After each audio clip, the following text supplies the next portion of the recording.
As crianças então podem sair para a musicalização e nós vamos continuar o nosso estudo da primeira carta de Paulo aos Coríntios. Nós estamos numa porção da carta, num trecho da carta, em que o apóstolo Paulo responde a questões, dúvidas, perguntas que foram levantadas pelos coríntios e que se relacionam ao matrimônio, ao casamento. A carta aos Coríntios foi escrita pelo apóstolo Paulo, entre outras coisas, para responder questões, para tirar dúvidas da igreja de Corinto. E neste capítulo, o capítulo 7 da carta, é um trecho, uma porção da carta em que o apóstolo Paulo tira dúvidas que os coríntios tinham sobre o casamento.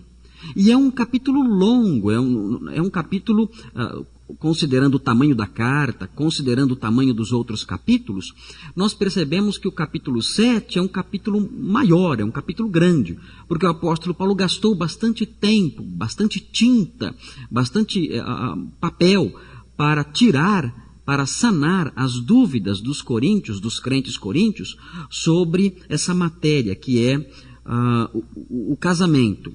E nós já estudamos até o versículo 24 do capítulo 7 e hoje vamos ver 1 Coríntios 7 de 25 a 40. E nós vamos ler o texto na medida em que estivermos expondo o texto e o ensino do apóstolo Paulo. É um texto simples, é um texto tranquilo, é um texto sem maiores dificuldades. As dificuldades nós vamos tentar sanar na medida em que elas forem aparecendo no texto e vamos tentar transmitir para os irmãos o que o apóstolo Paulo quis transmitir para os leitores originais e que é relevante para nós hoje. Olhando para o texto do capítulo 7 inteiro, mas principalmente os versículos 25 a 40, nós chegamos à conclusão que o apóstolo Paulo quer ensinar a seguinte lição para nós. Vejam aqui. A mensagem central. O vínculo matrimonial encerra qualidades que devem tornar cuidadosa a opção por ele. Quando o apóstolo Paulo trata sobre o casamento, o apóstolo Paulo mostra algumas qualidades do casamento que são qualidades muito sérias. São qualidades até muitas vezes não muito agradáveis. E o apóstolo Paulo quer transmitir isso aos seus leitores. Mostrar aos seus leitores a seriedade do vínculo matrimonial e mostrar que a relação matrimonial não é uma relação de mar de rosas. A ideia que as pessoas podem ter de casamento, de algo romântico, gostoso, maravilhoso, uma eterna lua de mel, essa ideia simplesmente não existe no mundo real. Ela existe no mundo hollywoodiano. Talvez lá exista, se bem que ultimamente nem lá está mais existindo. Né? O fato é que o apóstolo Paulo tira da mente dos crentes essa ideia ilusória de que o casamento é uma eterna lua de mel, uma maravilha em que a pessoa entra numa relação de romantismo e desfruta desse romantismo até o final da sua vida, tudo gostoso, agradável, feliz.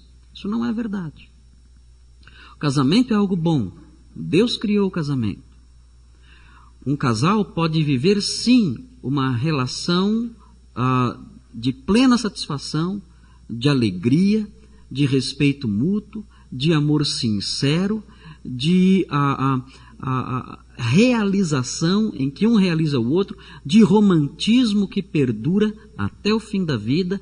E essas coisas nós sabemos que são possíveis porque muitos casais que nós conhecemos vivem isso. Vivem uma vida assim. Com o passar do tempo, a relação deles até melhora. Com o passar do tempo, o casamento deles até cresce, se torna até mais satisfatório, se torna até melhor. Quando nós conversamos com algumas pessoas de idade, que vemos que foram bem casadas, com casamentos felizes, elas dizem, olha, o meu casamento foi um casamento maravilhoso. Eu vivi com o meu marido, eu vivi com a minha esposa até a morte dele, até a morte dela, e foram 40 anos. Foram 50 anos maravilhosos. Se eu pudesse me casar de novo com aquela pessoa e viver de novo aquela relação que eu tive ao longo de 30, 40, 50 anos, eu faria. Porque uma das maiores dádivas da minha vida foi o meu esposo, foi a minha esposa. De modo que sabemos que isso é possível. Sabemos que é possível alguém se realizar no casamento e ser feliz nele.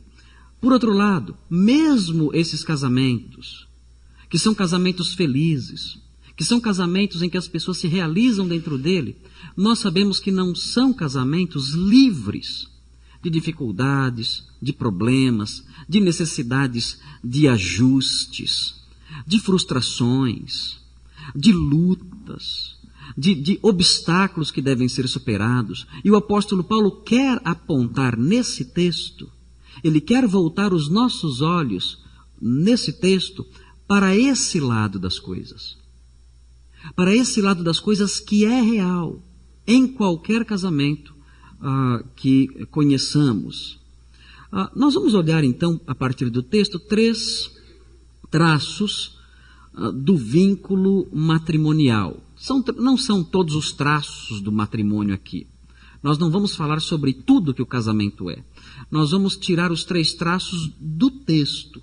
O texto aponta 3 traços do vínculo matrimonial. Não são todos os traços, mas o apóstolo Paulo quis mostrar esses traços.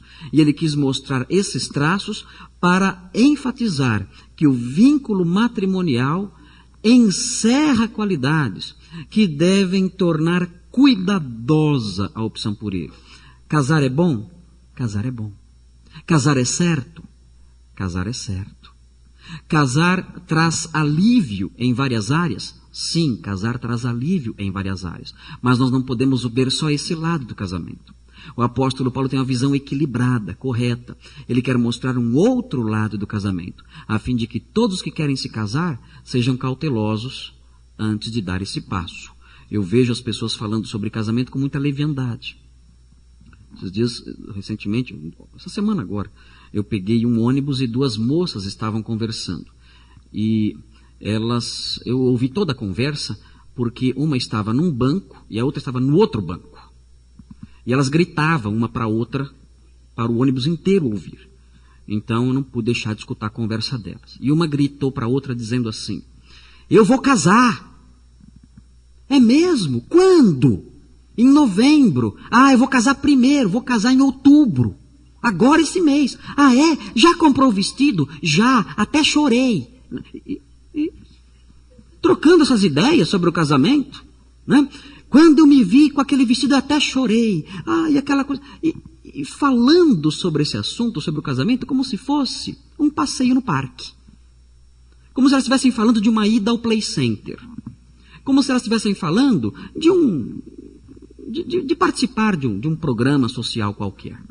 Olhando para aquelas moças, para a postura delas, para o comportamento delas, para a linguagem delas ali naquele ônibus, era nítido, era claro, era evidente que aquelas moças estavam dando um passo sem ter a menor noção do que estavam fazendo.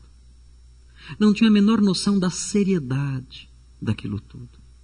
E não é preciso ser um bom vidente para saber que casamentos de que fazem parte pessoas sem a menor orientação, sem a menor estrutura, sem o menor conhecimento do que é essa instituição divina, não duram mais do que alguns meses, talvez, na melhor das hipóteses, alguns anos.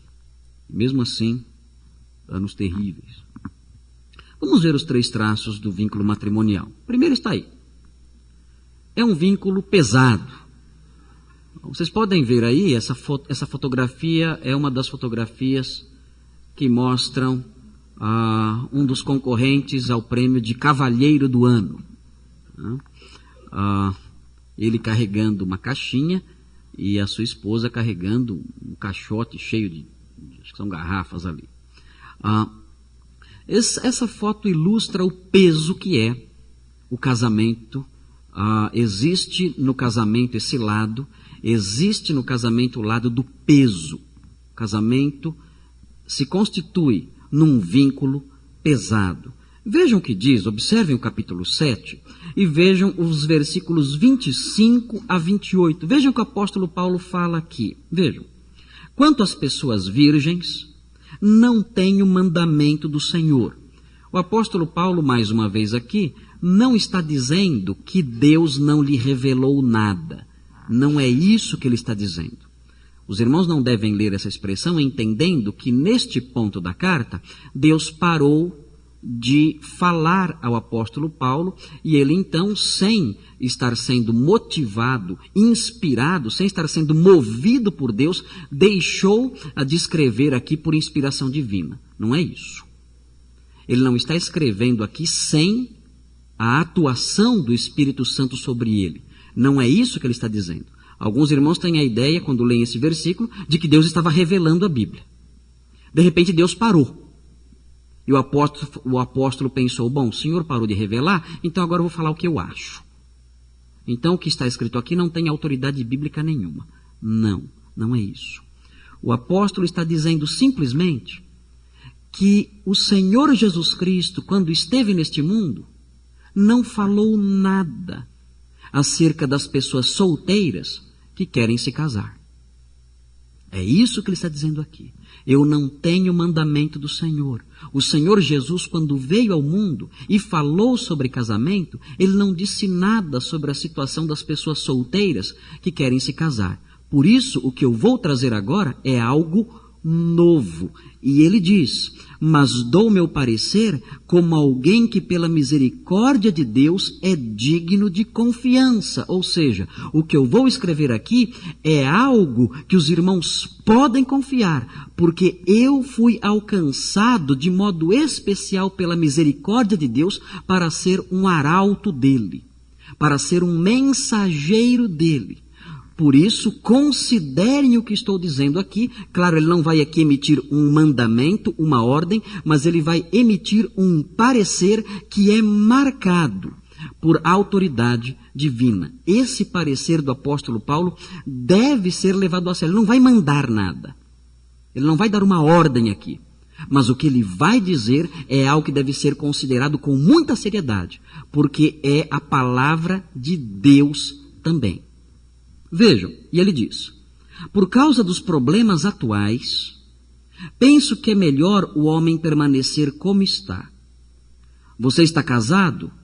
Não procure separar-se. Está solteiro?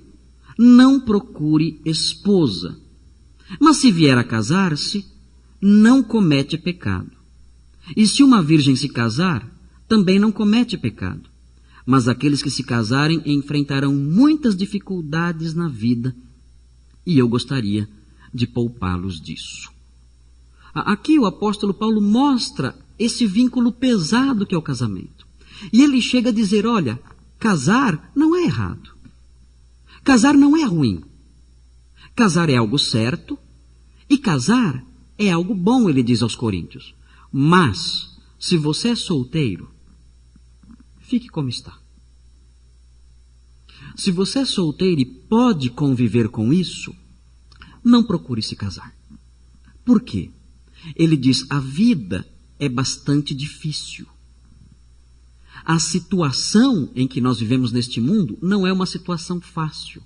Ela traz muitas dificuldades. E aqueles que se casam acabam agravando ainda mais a situação, trazendo ainda mais dificuldades sobre si. E o meu desejo, diz o apóstolo Paulo, é que vocês sejam poupados disso. Ele diz, no entanto, ele diz anteriormente, no mesmo capítulo 7, o seguinte, no entanto, se o homem, se a mulher vive abrasado, ou seja, vive com desejos sexuais ardentes, nesse caso, diz o apóstolo Paulo, é necessário que se case. Ele diz, se essa é a sua situação, então é bom que você se case, porque é melhor casar do que viver ardendo em desejos. Mas, se você pode conviver com os seus impulsos sexuais, sem precisar se casar, e você consegue administrá-los com tranquilidade, então diz Paulo, nesse caso, não se case. Permaneça solteiro, porque você vai se livrar de diversos pesos, de diversas lutas, de diversos problemas dos quais os solteiros estão livres. Acredito que se eu perguntasse aqui aos casados, todos iriam concordar com o apóstolo Paulo. Ainda que nós vivamos bem com nossas esposas, aqui na nossa igreja, ainda que tenhamos uma vida tranquila em nossos lares, é evidente que há problemas que são próprios do casamento. Problemas que o homem solteiro não tem. Problemas difíceis. Lutas terríveis. Um filósofo escreveu, eu vivi uma vida tranquila até que eu me casei. Eu me casei e começaram meus problemas. Quando eu tive filhos, aí meus problemas se eternizaram. Nunca mais acabaram. Nunca mais meus problemas acabaram depois que eu tive filhos. Se eu perguntasse para os irmãos aqui, que têm filhos, se algum deles dissesse, não, depois que eu tive filhos nunca mais tive problemas, eu acho que nós estaríamos diante de um caso realmente singular, inédito, algo que não se tem outro exemplo na história humana. Porque todos aqui que se casaram, têm filhos, sabem dos problemas terríveis que essa responsabilidade oriunda do casamento traz sobre as pessoas. Sem dúvida, o casamento implica num vínculo pesado. E todos aqui que querem se casar devem considerar isso. Há muitas pessoas que para se casar ficam se preocupando com o tipo de flor que vai colocar na igreja, se o vestido vai ter coroinha ou se não vai, se o terno do noivo vai ser de gravata borboleta ou de gravata de outro jeito, e se a música vai ser música clássica ou vai ser pagode, não sei. Né? E ficam, e gastam horas e horas e dinheiro e recursos nessas coisas. E não refletem sobre outro lado da questão. Não refletem que o casamento não é isso. Isso tem que ser feito, isso é bonito, temos que fazer assim, temos que caprichar na cerimônia, fazer algo bem bonito para realizar os nossos sonhos, nossos anseios, nada disso está errado. Mas, muitas vezes, o peso dado a essas coisas é tão grande que nubla o que realmente deve ser observado.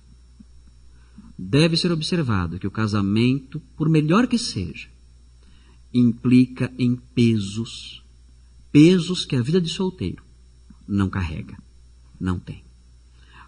Eu me lembro de ter ido num casamento uma vez, e a minha filha, a mais velha, depois que acabou a cerimônia, e acabou a festa, tudo muito lindo, maravilhoso, ela disse para mim assim, papai, o casamento acabou?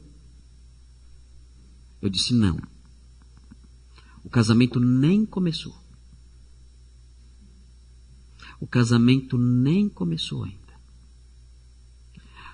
O que você viu hoje, os abraços, os beijos, o perfume, as flores, os sorrisos, a festa, o bolo, isso aí é só uma ilusão da coisa. Não é isso o casamento, filha. O casamento não é isso. Isso aí acabou agora. Isso aí terminou.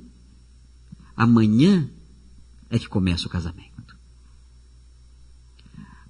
E essa parte dele, esses dois aí, vão saber o que é agora. Lembra de orar bastante por eles. Porque agora começa o peso. Ai, pastor, não fala assim do casamento. Nós estamos vendo esse lado do casamento. Não é o único lado, é verdade. Mas estamos vendo esse lado do casamento, que geralmente é desconsiderado por uma visão romântica que não corresponde de modo pleno à realidade. Será que o pastor não gostou de ter casado? Eu casaria com a Simone mais 1000 vezes. Mais 1000 vezes casaria com a Simone, sem sombra de dúvidas. Mas isso não significa que o casamento está livre de pesos, de problemas e de lutas próprias dele. Por isso Paulo diz, se você pode ficar solteiro, fique, não se case.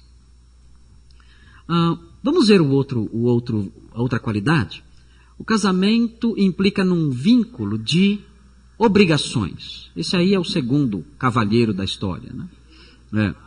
ganhou o outro prêmio. Aí está a esposa dele carregando um fardo e ele com a mão no bolso, né?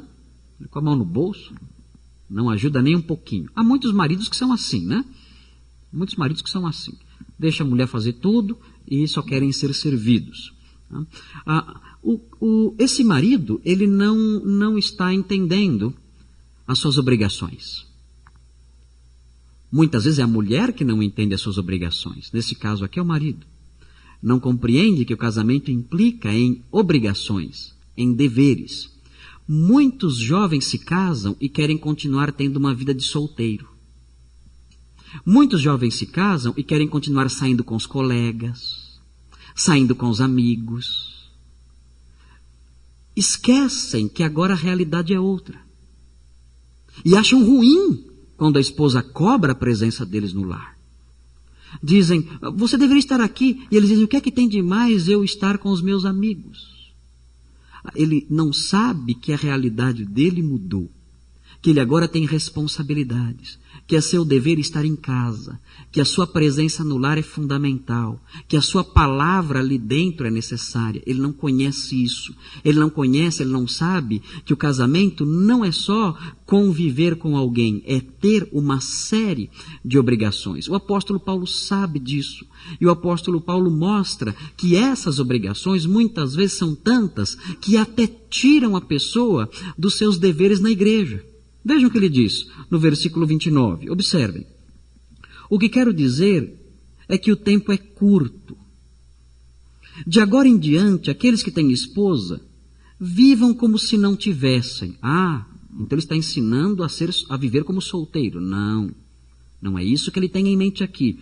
Vamos continuar a leitura. O que é ter esposa e viver como se não tivesse? Não é desprezá-la, sair com os colegas, não é nada disso. Nada disso. Ele vai continuar o texto e nós perceberemos o que ele quer dizer. Ele diz, aqueles que choram, como se não chorassem.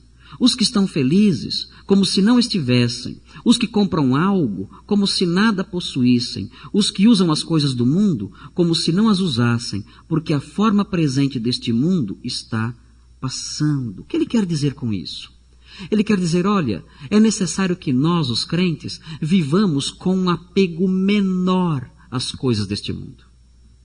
Aqueles que têm família deveriam viver de maneira que se apegassem menos às coisas relacionadas à família. E quem se casa tem dificuldades para fazer isso. Aqueles que choram, parem um pouquinho de chorar.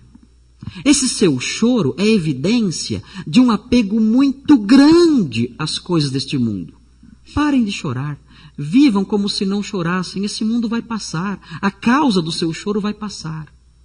Aqueles, ele continua, aqueles que estão felizes, manerem a sua felicidade. Sejam mais equilibrados. Vocês estão felizes com a sua situação neste mundo, com a sua situação nesta vida?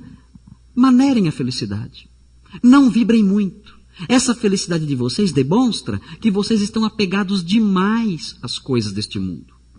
Ele continua dizendo, os que compram algo como se nada possuíssem. Os que usam as coisas do mundo como se não as usassem. Ou seja, vivam com um apego menor. Você que gosta de comprar um monte de coisa, pare com isso. Você que se apega às coisas do mundo, usando essas coisas, tendo nelas a sua felicidade, a sua alegria, a sua realização, diminua isso. Comece a enxergar a experiência no presente mundo como algo que o vincule menos, que o prenda menos. Por quê? Porque tudo neste mundo, a sua família, o seu choro, as coisas que alegram você, as coisas que você compra, as coisas que você usa, tudo isso vai acabar. Vivam como se essas coisas um dia fossem passar, porque de fato elas vão passar um dia. O apóstolo Paulo estimula os que são casados a terem um certo cuidado. Ele fala, olha, as obrigações do casamento são muitas. As obrigações do casamento são intensas. Mas vocês devem viver de tal maneira que essas obrigações não pesem profundamente, arduamente sobre vocês, ao ponto de vocês esquecerem que essa experiência de casamento, que essa experiência matrimonial é passageira. Um dia ela vai acabar. Há muitas pessoas que se casam e abandonam o serviço de Deus. Eu casei agora, não posso mais me envolver nas coisas de Deus.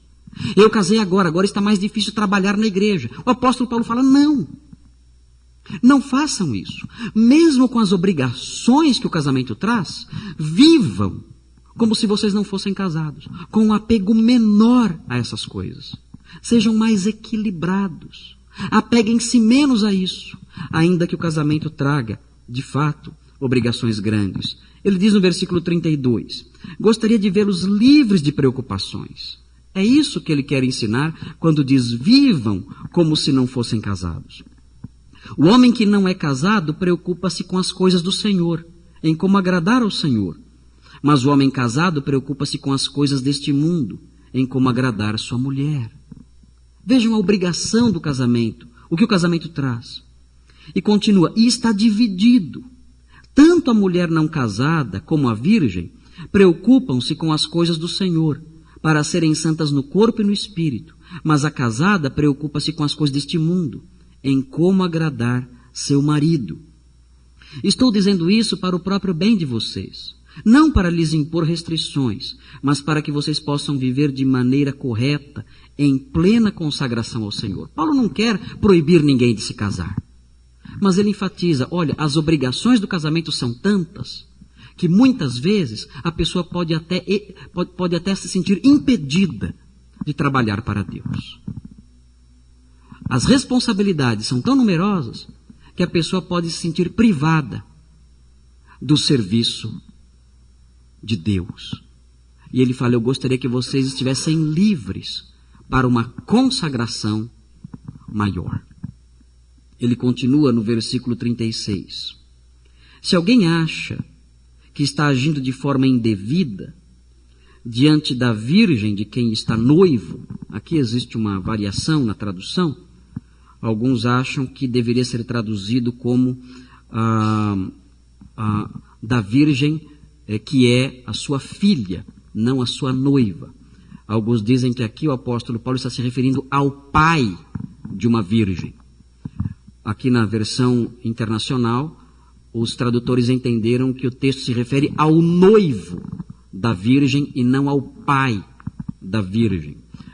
O texto grego é bastante obscuro, não dá para saber se o apóstolo Paulo está escrevendo ao pai da virgem ou ao noivo da virgem, porque o apóstolo Paulo fala o seguinte, se alguém acha que está agindo de forma indevida diante da sua virgem, e aí não dá para saber se é sua do pai ou sua do noivo, não dá para saber.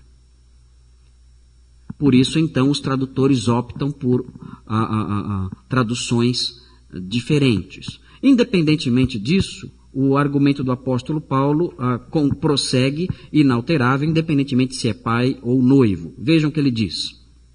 Diz assim, se alguém acha que está agindo de forma indevida diante da virgem de quem está noivo, ou de quem é pai, que ela está passando da idade, achando que deve se casar, faça como achar melhor.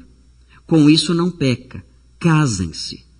Contudo, o homem que decidiu firmemente em seu coração que não se sente obrigado, mas tem controle sobre sua própria vontade e decidiu não se casar com a virgem ou decidiu não deixar que a sua filha se case, este também faz bem.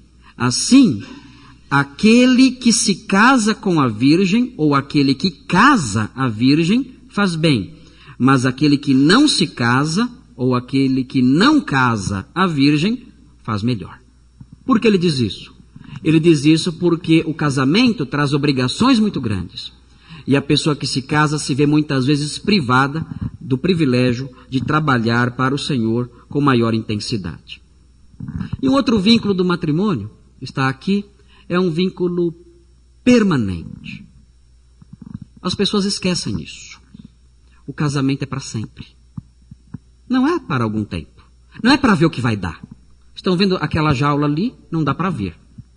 Né? Não dá para ver, mas tem duas senhoras ali dentro, na jaula. É. Uma é a mãe dele, talvez. A outra é a esposa. Ele está levando as duas, não sei para onde. Né? Mas essa figura mostra que quem se casa entra numa jaula, tranca a porta e joga a chave fora. E essa jaula só se abre quando um dos cônjuges morre. O casamento vincula alguém permanentemente, é um vínculo permanente. Essa visão da permanência do casamento, do fato dele não se desfazer, desapareceu da mente das pessoas na modernidade. As pessoas veem o casamento como algo provisório e como algo que deve durar enquanto a disposição para ele durar. O casamento dura até o tempo em que eu me sinto bem dentro dele. A partir do momento em que aquela paixão inicial desapareceu, a partir do momento em que todo aquele fulgor, todo aquele fervor emocional se esfriou, a partir daquele instante, as pessoas acreditam que podem parar o casamento e descer dele e colocar um fim nele e sair dele. Mas o apóstolo Paulo ensina algo diferente. Ele mostra que não é assim. E todas as pessoas que querem se casar devem pesar muito, considerar muito, porque o casamento tem essa qualidade que torna a sua opção muito séria. A pessoa com quem você vai se casar é alguém com quem você vai passar a sua vida inteira, até a velhice, até a morte. O rosto bonito da sua noiva vai desaparecer. Vai desaparecer. Não existe nada mais transitório do que a beleza da sua noiva, do que a beleza do seu noivo. Não existe. O tempo vai lhe mostrar isso. E vai passar. Aquela mãozinha macia, que quando você pega seu coração dispara, aquela mãozinha macia vai se enrugar todinha.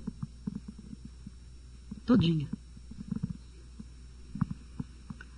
O rosto dela ficará assim. A saúde dela vai acabar, a sua saúde vai acabar. Tudo isso vai passar. Tudo isso vai desaparecer. Mas o seu casamento deverá permanecer até a morte. Até o fim. É como entrar num avião. Quando você entra num avião e o avião levanta voo, você não tem a opção de dizer, eu acho que não gostei do serviço de bordo, eu vou descer. Vou lá fora tomar um ar, vou dar um tempo. Não tem essa opção. Aconteça o que acontecer naquele avião, você tem que ficar lá. Pior, com cinto ainda. Se a situação se tornar difícil lá dentro, sabe o que você vai ouvir? Aperte o cinto. Mais do que nunca você tem que ficar aqui agora. Mas está tendo turbulências. Lá fora não dá para ir, você não tem essa opção. Você vai com esse avião até onde ele for. Se ele cair, se afundar, se estourar, matar todo mundo, não importa. Você vai ficar nesse banco amarrado e não tem a opção de sair. Assim é o casamento. Quando você entra nele e ele se inicia, é como um avião que levantou voo. Agora, não há como sair mais. É até o fim da viagem, seja esse fim onde for, mas até o fim. Até a morte. Até a vida terminar. Esse é o fim dessa viagem. Nós não devemos esquecer disso. Ninguém deve se esquecer disso. Os casais da igreja devem tirar do seu vocabulário a palavra separação. Devem tirar. Nem por brincadeira devem pronunciá-la. Nem por brincadeira. Devem apagar isso do seu vocabulário, do seu dicionário. Nunca dizê-la. Nunca, diante de um problema, de uma dificuldade, de um atrito, dizer, acho que o negócio é separar. Nem brincando diga isso. Nem brincando diga isso. Apague isso do seu vocabulário, das suas conversas, das suas ameaças. Apague isso. Porque essa opção para o homem de Deus, para a mulher de Deus, para o crente, essa opção simplesmente não existe. O casamento é para sempre, até o final. Quem não está casado, pense bem, antes de entrar nesse avião. Veja o que diz o texto, versículo 39, diz assim: a mulher está ligada a seu marido enquanto ele viver. Se o seu marido morrer, ufa, ela estará livre para se casar com quem quiser. Mas veja, se com quem quiser é limitado. Contanto que ele pertença ao Senhor. Ela pode se casar, se ficar viúva, desde que o novo cônjuge seja crente. Mas ele termina dizendo, em meu parecer, ainda que ela possa se casar, em meu parecer, ela será mais feliz se permanecer como está. E penso que também tem o Espírito de Deus. Ele diz, ela pode se casar, ficar viúva. Mas o melhor mesmo é ficar sozinha. Quais são as aplicações desse texto? São claras, né? Primeira aplicação. Aí está. Se você é solteiro, e há vários aqui, se você é solteiro e vive bem em meio a essa realidade, não procure casamento. E o Sinédio? Tá bom. Né?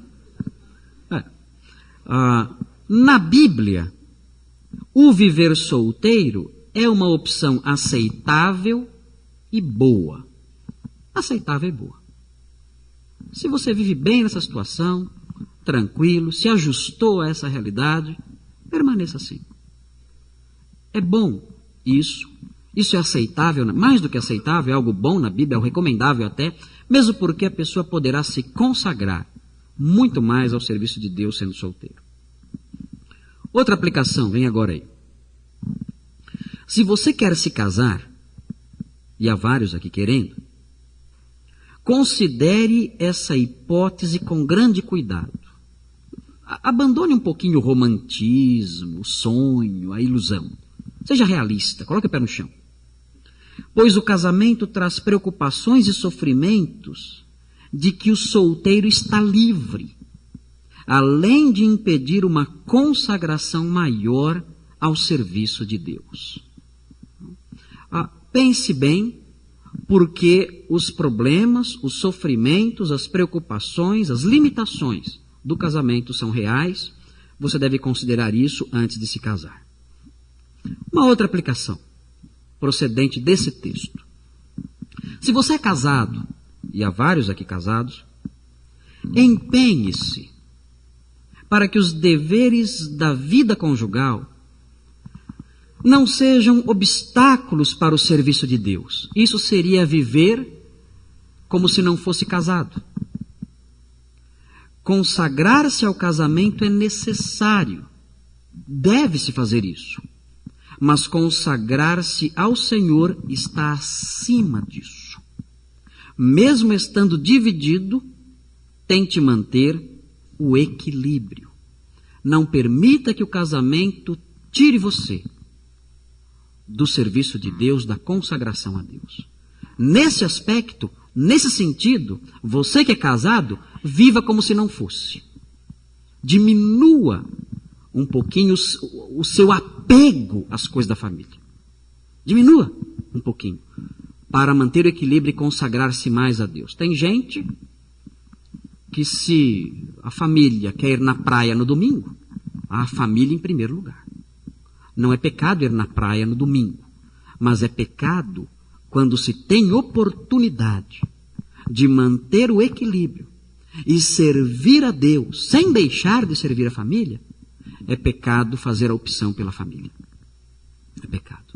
Deve haver um equilíbrio. Deve haver. Eu não posso permitir que a minha família sugue totalmente meu tempo, totalmente minhas preocupações, ao ponto de me tirar de um serviço mais efetivo, mais constante ao meu Senhor. Não posso deixar que isso aconteça. Outro, vem aí, importante aqui. Não veja o casamento como a razão de ser da vida. Muitos jovens veem isso, né? o sonho da vida, a razão do viver é o casar. Não é. Não deve ser. Não vejo o casamento como a razão de ser da vida, colocando como seu alvo mais elevado ou seu bem mais precioso. Não vejo assim. Não vejo o casamento como o centro da sua vida. Ele não é. Continue a leitura. Lembre-se que todo casamento é temporário, pois o Senhor em breve virá. Então sim alcançaremos o sumo bem. O casamento não pode ser o alvo central da sua vida. Sua vida não pode girar em torno dele. Você não deve sofrer, morrer, cair em depressão, ser internado caso não case. Seu namoro acabou, não precisa se afundar numa masmorra e morrer de tristeza, achando que sua vida desabou, seu mundo desmoronou. Nada disso é verdade. O casamento, o sonho do casamento é bonito, é importante, mas não deve ser o centro da sua vida.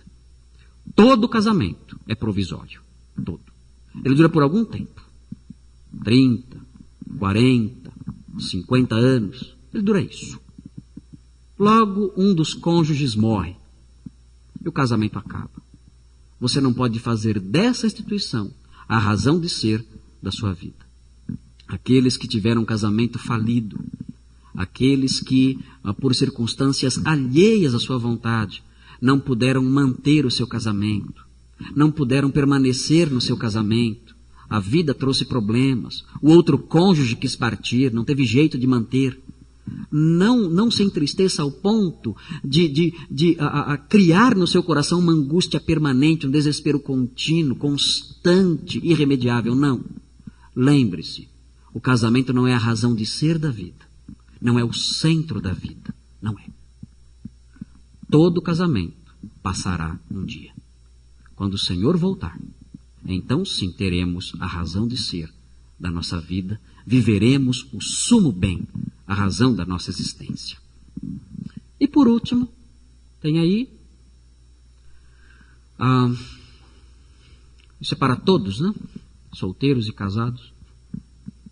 Tenha consciência de que todo casamento, aos olhos de Deus, perdura até a morte de um dos cônjuges. Lamento, quem está pensando em separar-se, não faça isso.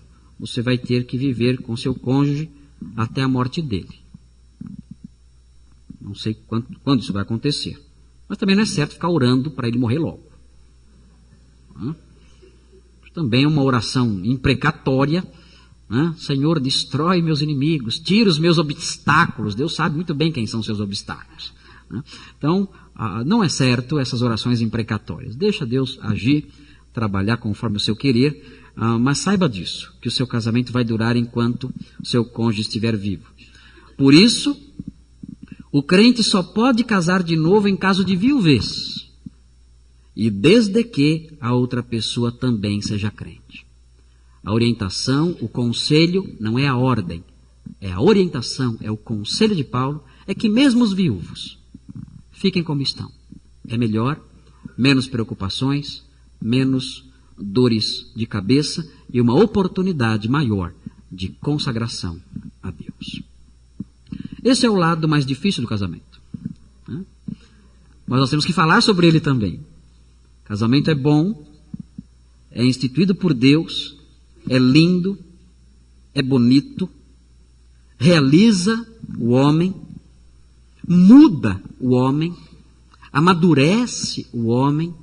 Há vários aspectos em que o casamento é maravilhoso. Mas este lado do casamento, o lado mais escuro, o lado mais obscuro, o lado mais difícil, também deve fazer parte da nossa consciência.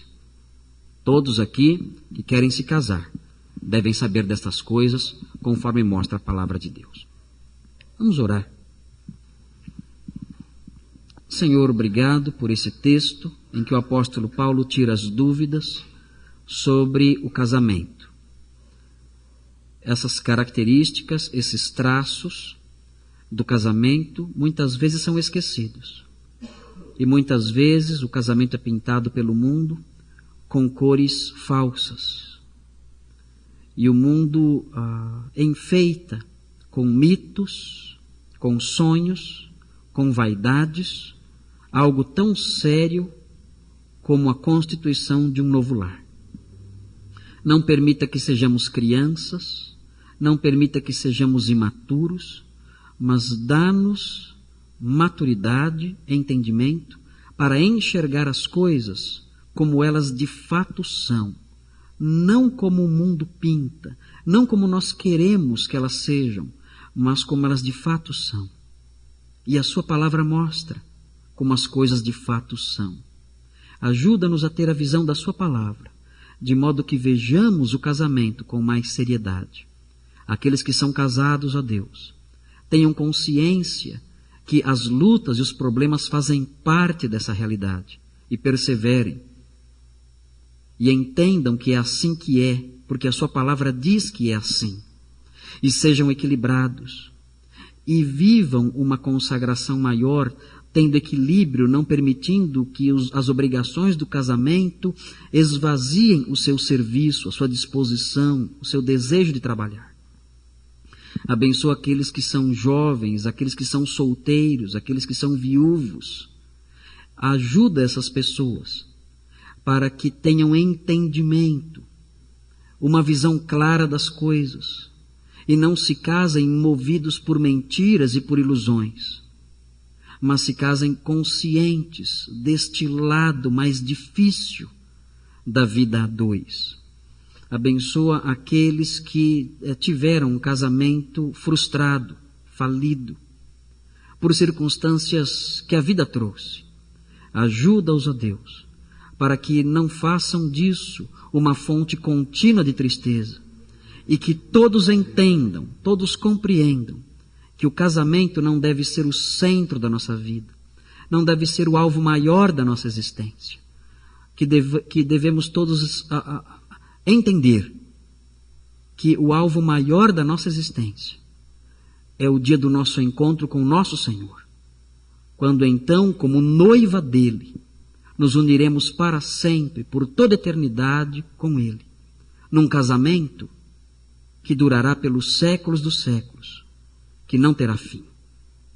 Ajuda-nos a entender isso, a ter nisso o centro da nossa vida e a razão maior da nossa alegria. E compreendendo essas coisas, vivamos felizes, seja qual for a nossa situação, como casados, como solteiros, como viúvos ou mesmo como separados. Ajuda-nos nessas coisas, dá-nos esse entendimento, pedimos, em nome de Jesus. Amém.